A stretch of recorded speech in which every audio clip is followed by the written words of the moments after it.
إن الحمد لله نحمده ونستعينه ونستغفره ونعوذ بالله من شرور أنفسنا ومن سيئات أعمالنا من يهده الله فلا مضل له ومن يضلل فلا هادي له وأشهد أن لا إله إلا الله وحده لا شريك له وأشهد أن محمدًا عبده ورسوله أما بعد فأعوذ بالله السميع العليم من الشيطان الرجيم من همزه ونفخه ونفثه بسم الله الرحمن الرحيم حامیم والکتاب المبین انا انزلناه فی لیلۃ مبارکۃ انا کنا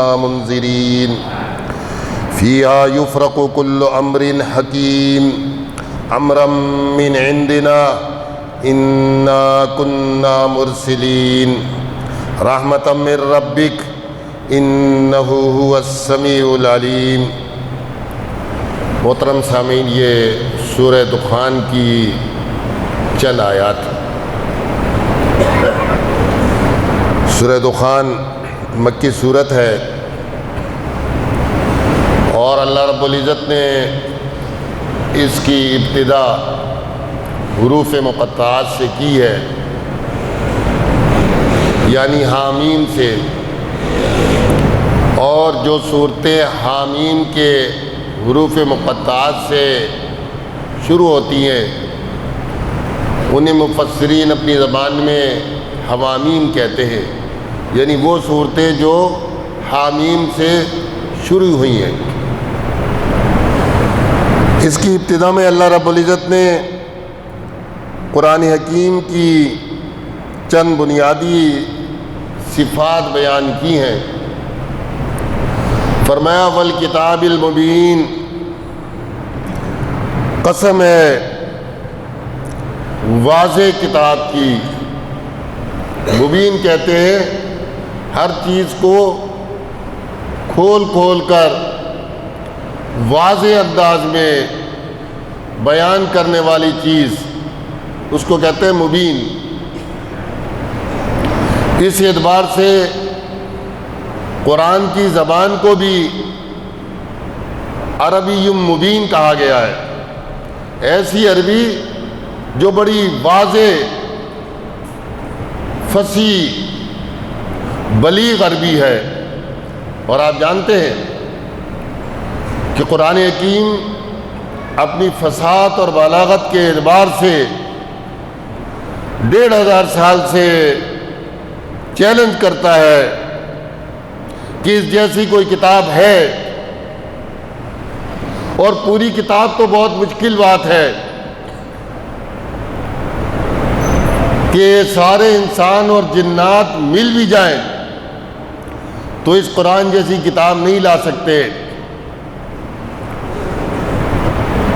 اور پوری کتاب تو چھوڑیں، قرآن کا یہ چیلنج آج بھی قائم ہے کہ فاتو بسورۃ من مثلہ، ایک سورت اس جیسی بنا کے لے آؤ۔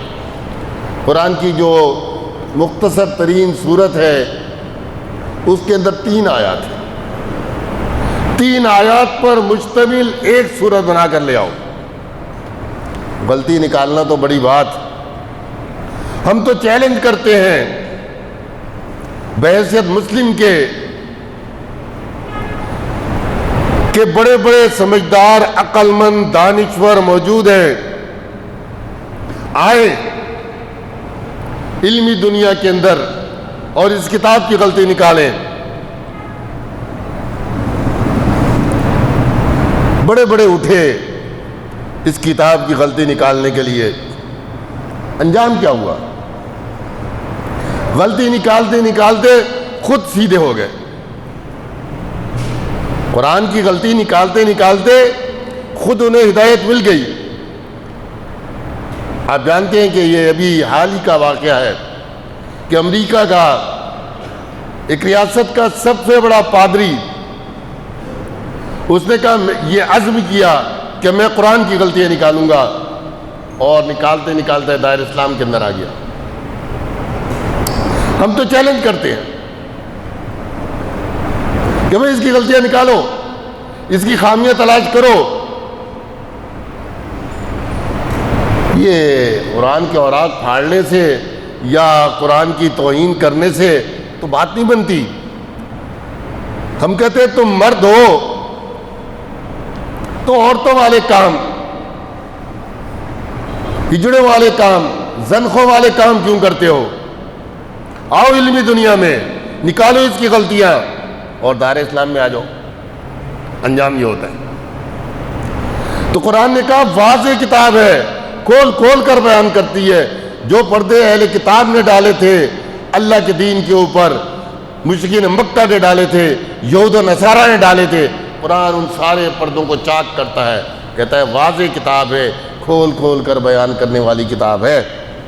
انا انزلناہ فی لیلۃ مبارکہ، اس کتاب کو ہم نے برکت والی رات میں نازل کیا ہے۔ آج عجیب طرفہ تماشا ہے کہ غیر مسلم پادری قرآن پڑھے اسے ہدایت مل جائے، اور یہ 1500 سال سے جو اپنے آپ کو مسلمان کہلانے کے دعوے دار ہیں، ان سے کہا جاتا ہے، ان کے مولویوں کی جانب سے، ان کے آبار و روبان کی جانب سے، قرآن مت پڑھنا ترجمے سے، یہ تمہیں بھٹکا دے گا۔ پادری پڑھے تو اسلام لے آئے،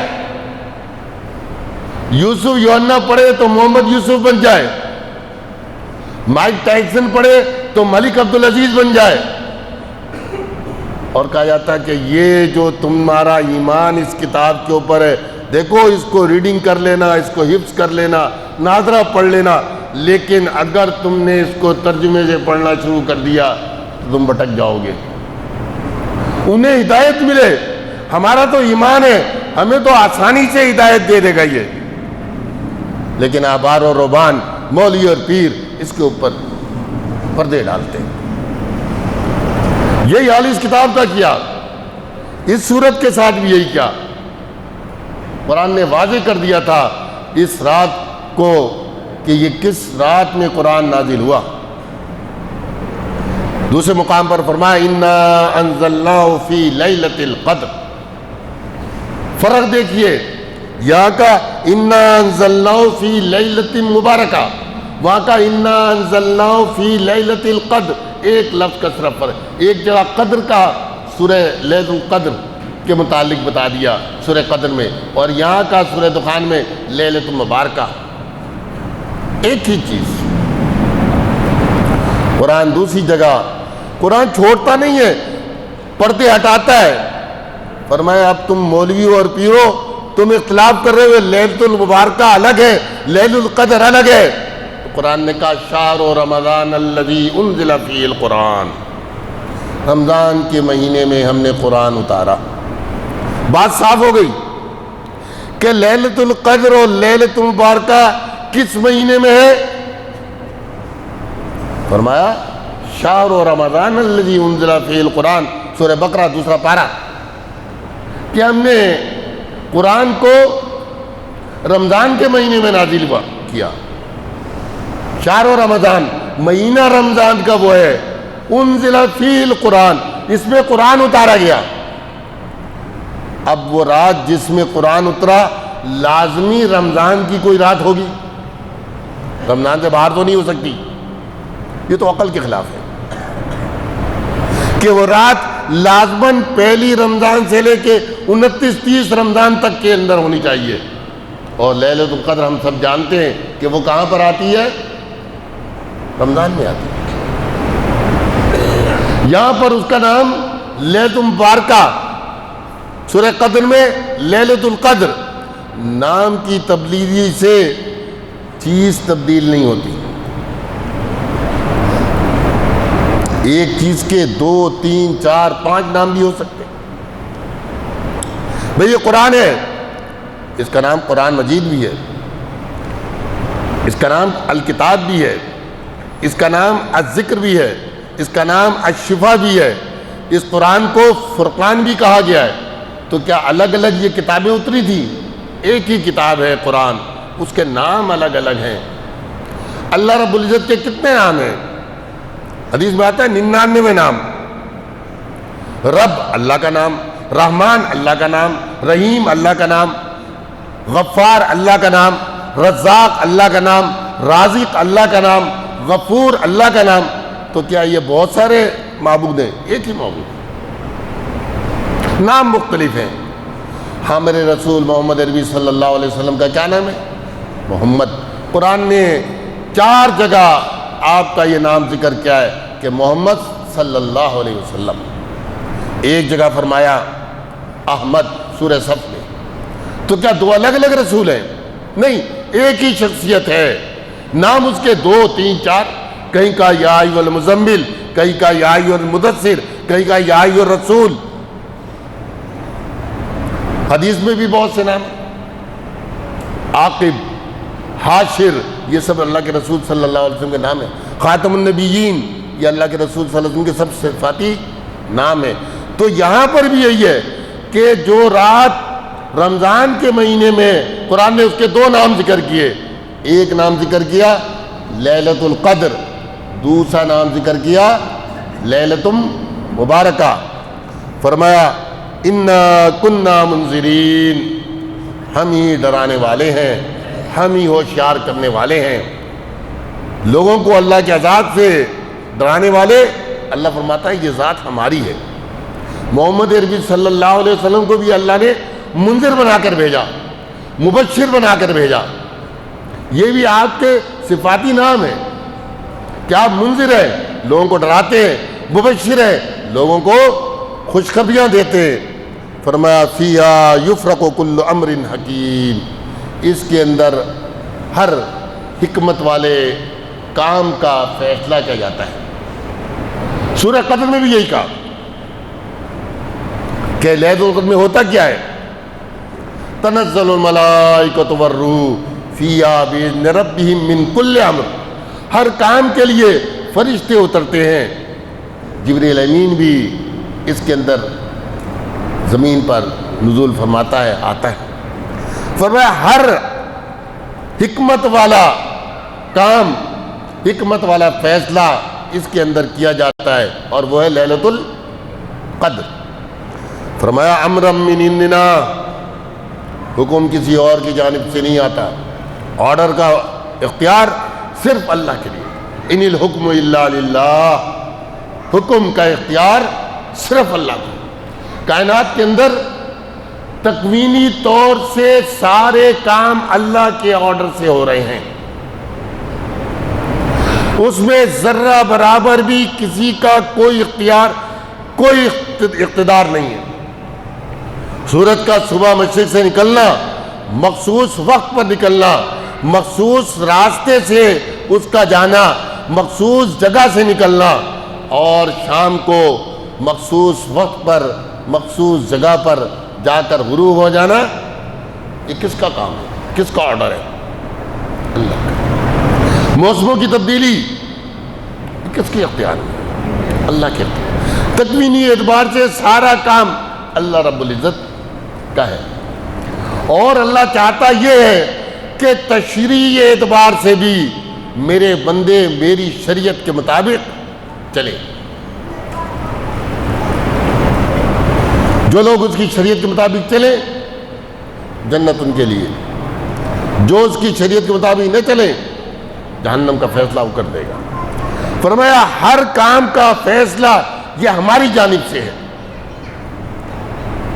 پوری کائنات میں ایک ذرہ بھی اللہ کے حکم کے بغیر حرکت نہیں کرتا، ایک پانی کا قطرہ بھی اس کی اجازت کے بغیر، اس کے علم کے بغیر، اس کے اختیار کے بغیر حرکت نہیں کرتا۔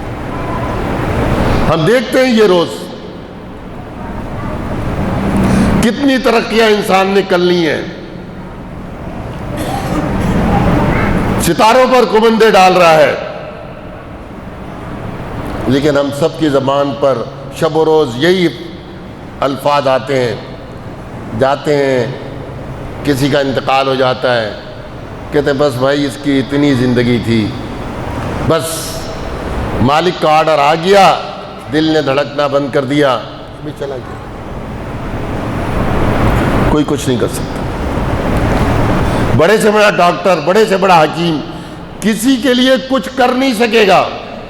کسی کے لیے تو بات کی بات، اپنوں کے لیے نہیں کر سکتا. اپنوں کے لیے تو بڑی بات، اپنے لیے بھی کچھ نہیں کر سکتا. کیا ڈاکٹر مرتے نہیں ہیں؟ حکیم دنیا سے نہیں جاتے؟ سب کے لیے فیصلہ آ جاتا ہے. تو یہ فرمایا امرم من عندنا، حکم ہماری جانب سے ہوتا ہے. انا کنا مرسلین، بھیجنے والے اللہ فرماتا ہے ہم ہیں. انبیاء کو کس نے بھیجا؟ اللہ نے بھیجا. نبی کو بھیجنے والی ذات بھی اللہ کی ہے. نبی کا انتخاب بھی اللہ خود کرتا ہے. کوئی نبی یہ نہیں کہتا کہ مجھے نبی بنا لیا جائے. بھائی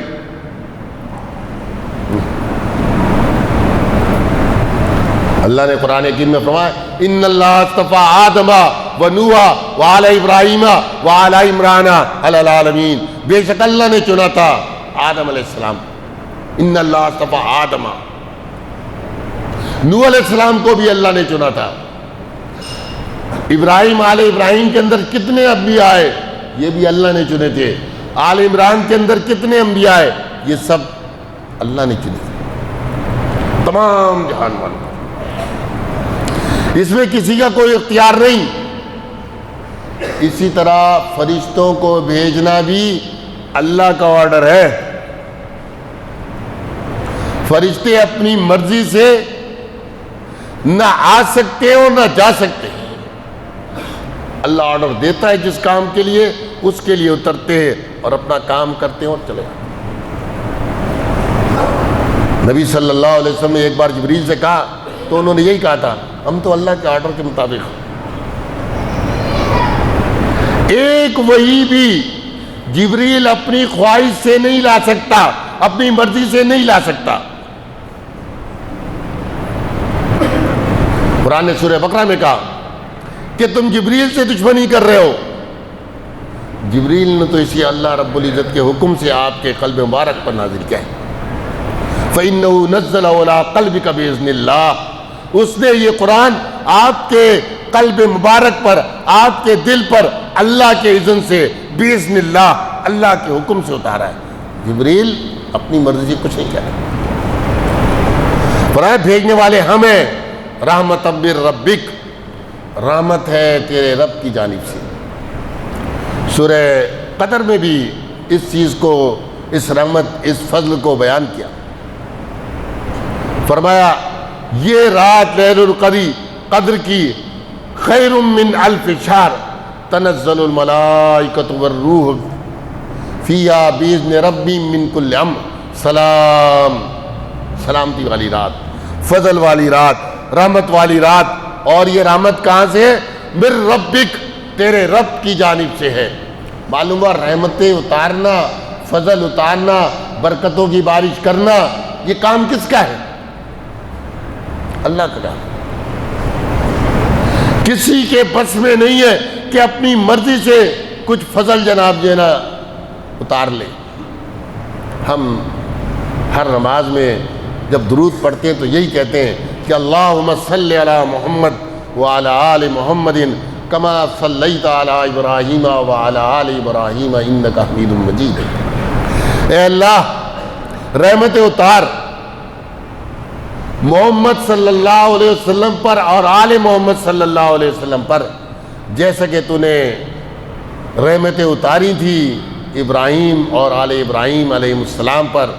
تو تعریف کیا گیا، برکت والا، عزت والا، بزرگی والا تو ہے. اور اللہم بارک علی محمد وعلی آل محمد، اے اللہ برکتیں اتار، برکتوں کی برکھا برسا، بارش برسا محمد صلی اللہ علیہ وسلم پر اور آل محمد صلی اللہ علیہ وسلم پر.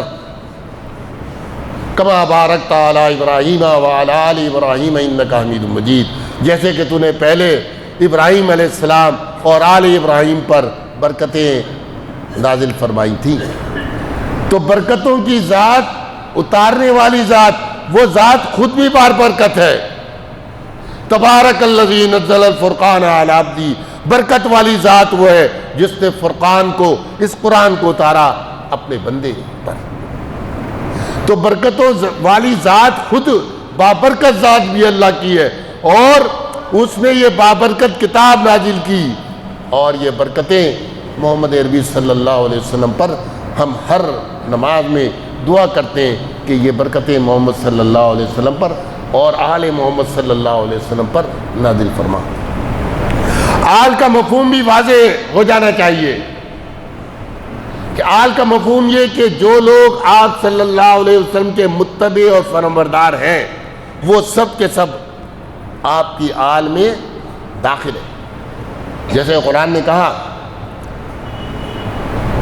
کہ ہم نے اغرقنا آل فرعون، ہم نے ڈبو دیا آل فرعون کو، تو فرعون کے ساتھ کون ڈوبے ہیں؟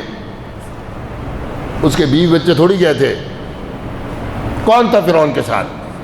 اس کے پیچھے چلنے والے، اس کے متبعین، اس کے فوجی، اس کے سیاسی رہنما، یہ سارے کے سارے جو کیبنٹ تھی نا، اسمبلی جو تھی، درباری تھے، یہ سارے فرعون کے ساتھ تھے۔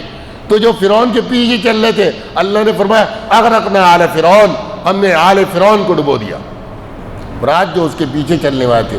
تو آل محمد صلی اللہ علیہ وسلم مراد یہ وہ لوگ جو آپ کی اتباع کرنے والے، آپ کے پیروکار ہیں۔ صرف نسل سے ہونا ضروری نہیں ہے، ورنہ آل ابراہیم میں ابو جہل ہے، ادبا ہے، شیبہ ہے، امیہ بن خلف ہے، ابو لہب ہے، ان کے اوپر برکتیں اور رحمتیں نہیں ہیں۔ آل ابراہیم سے مراد ان کی نسل نہیں ہے جو ابراہیم علیہ السلام کے راستے پر چل رہے ہیں، ورنہ یہ سارے قبیلے قریش کے بڑے بڑے سردار، صنادید قریش، یہ سارے کے سارے بدر میں مارے گئے، سارے آل ابراہیم تو تھے اگر نسل مراد لے لی جائے۔ مراد کیا ہے؟ ابراہیم علیہ السلام کے راستے پر چلنے والے لوگ۔ فرمایا انہ هو السمیع العلیم، بے شک وہ اللہ سننے والا، علم والا ہے۔ تو یہ بات بالکل واضح ہو گئی کہ یہ جو رات ہے جس کو یہاں سورہ دخان میں لیلۃ المبارکہ کہا ہے اور سورہ قدر میں لیلۃ القدر کہا ہے، یہ دو الگ الگ راتیں نہیں ہیں، یہ ایک ہی رات ہے جو رمضان کے اندر آتی ہے، اور نبی صلی اللہ علیہ وسلم نے فرمایا کہ اس کو آخری عشرے کی طاق راتوں کے اندر تلاش کرو، جس کو ہم لیلۃ القدر کہتے ہیں، کہ 21، 25، 27، 29، 21، 23، 25، 27 اور 29 5 راتیں ہیں۔ ان میں جو ہے نا ان راتوں میں لیلۃ القدر کو تلاش کرو، تو انشاءاللہ رمضان دستک دے رہا ہے، تو ان راتوں میں جاگیے۔ یہ جو قوم نے بنا لیا ہے نا، اس کا اس رات سے کوئی تعلق نہیں، 15 شعبان سے اس آیت کا، اس سورہ دخان کی لیلۃ مبارکہ کا۔ اقول قولی ھذا واستغفر اللہ لی ولکم ولسائر المسلمین المؤمنین یا عباد اللہ۔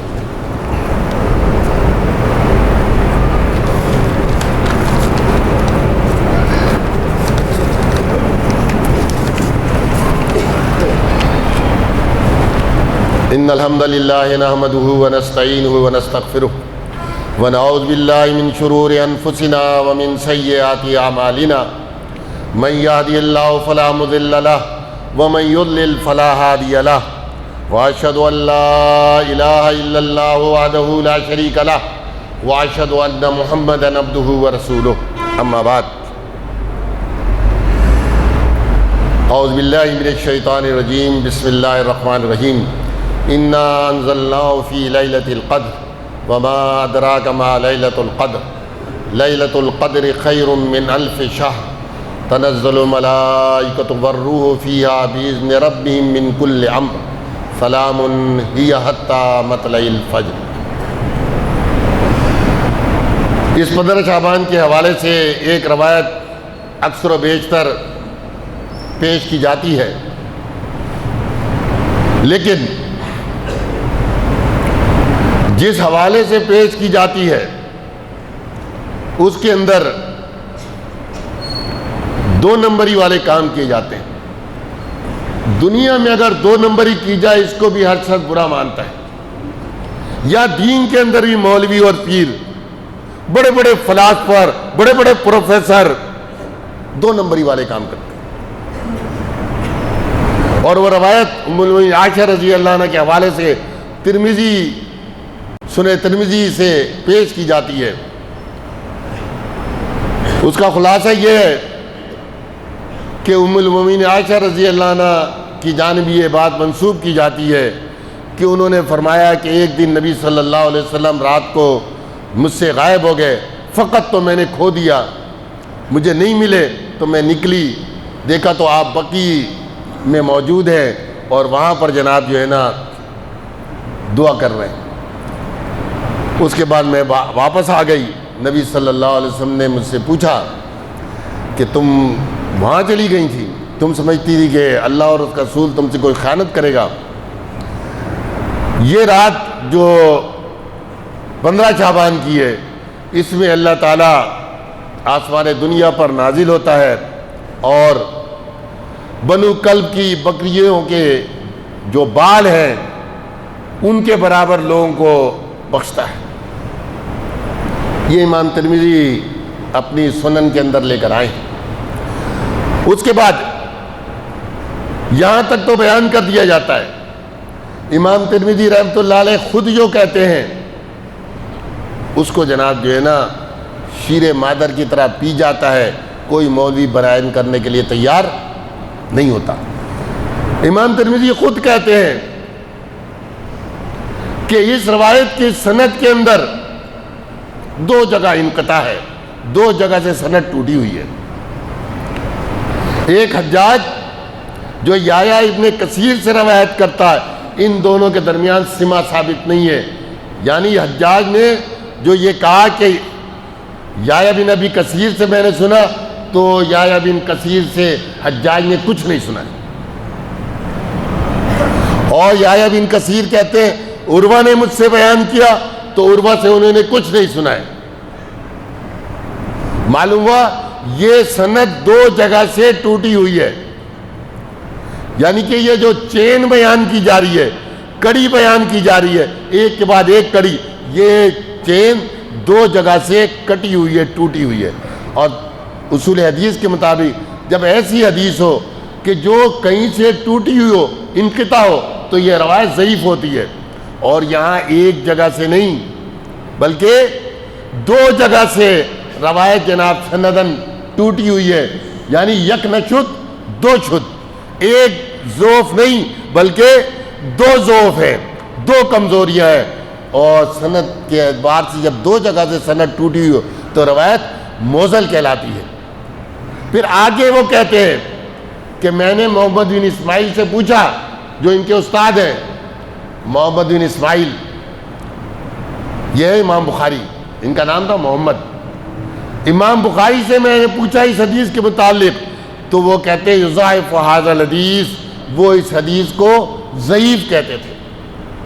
تو معلوم ہوا امام بخاری رحمۃ اللہ علیہ نے اس حدیث کے اوپر ضعف کا فتویٰ لگایا، اور امام ترمذی نے خود سنن ترمذی کے اندر اس روایت کو نقل کر کے بات واضح کر دی کہ یہ حدیث اس قابل نہیں ہے کہ اس کو نبی صلی اللہ علیہ وسلم کی جانب صحیح طور سے منسوب کیا جائے۔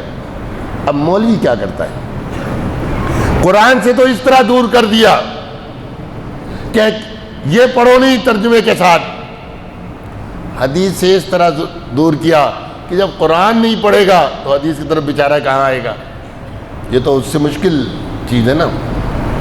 جگہ جگہ قرآن کے ترجمے تو آپ کو مل جائیں گے، ہر زبان میں مل جائیں گے، اور خود اسے بیان نہیں کرنا،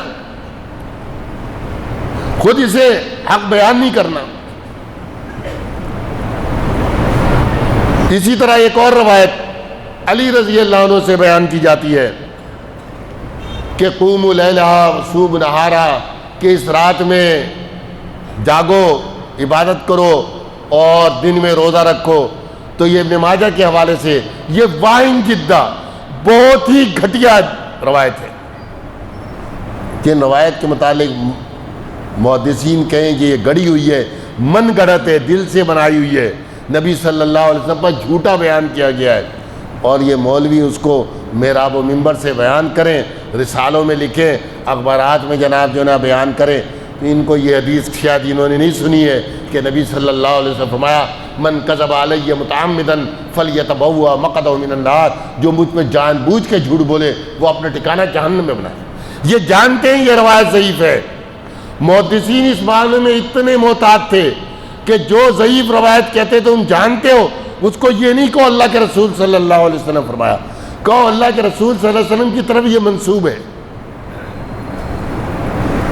اور جھوٹی حدیث آپ کی جانب بیان کرنا اور اس کے اوپر اس کا کمنٹس محدث کا بیان نہ کرنا، تو اس کا مطلب یہ جان بوجھ کر اللہ کے رسول صلی اللہ علیہ وسلم پر جھوٹ بول رہا ہے، اور اللہ کے رسول پر جان بوجھ کر جھوٹ بولنا جہنم میں جانے کا سودا ہے۔ اللہ تعالیٰ ہمیں نبی صلی اللہ علیہ وسلم کی جانب ضعیف اور جھوٹی حدیثیں منسوب کرنے سے بچائے۔ یہ جو آج موبائل ہر ایک کے ہاتھ میں روایت سن لی، کہیں پڑھ لی، کسی نے بھیج دی اور اس کے بعد آگے فارورڈ کر دیا جاتا ہے، یہ سوچ لو کہ تمہارے پاس اگر اس کا علم نہیں ہے تو پھر تم اس جرم کے اندر نادانستہ طور سے شریک ہو جاؤ گے، اور وہ مولوی تو دانستہ شریک ہے۔ تو اللہ تعالیٰ ہمیں ان چیزوں سے بچائے۔ ان اللہ یامر بالعدل والاحسان وایتاء ذی القربی وینہی عن الفحشاء والمنکر۔ السلام علیکم ورحمۃ اللہ وبرکاتہ۔